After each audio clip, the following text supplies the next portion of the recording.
分手的一邊是我冇出聲，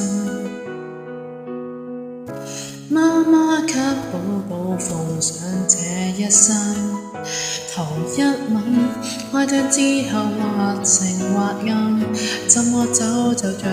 延續劇音，厭倦安穩，或者於某站我可抬頭欣賞到你，或者一轉念便要失去你，或者轉折漸太多遺忘，怎擁抱你，或者勇敢偏已斷氣，情人們一呼一吸，相愛到底，結局或同樣，仍想將你我這麼顯得人理想，能修補即管修補，不要再想，在一刻人便缺氧，熟悉的歌曲等於你合唱。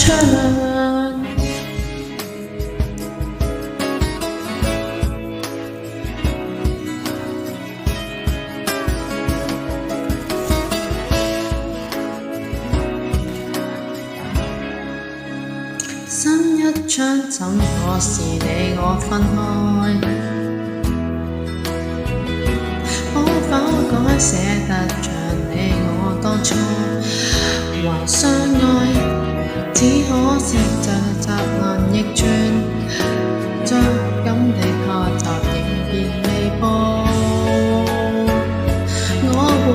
會修改。如果當晚沒有分神來緊張佈置，如果不便不會再凄然，如果將對白寫得平和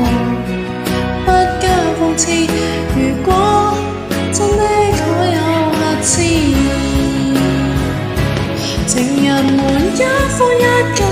相愛到底，結局或同樣，仍然能拖緊彼此走絕地說散，如能重新好一想，不要再想，在一刻人便缺氧，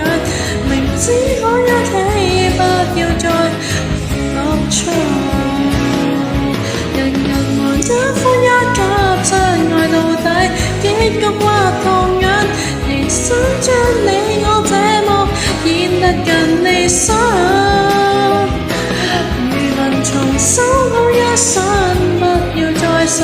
在一刻誰亦要退下場，多得你在場，多得我在場，天空也在場，演好這一章，呼吸。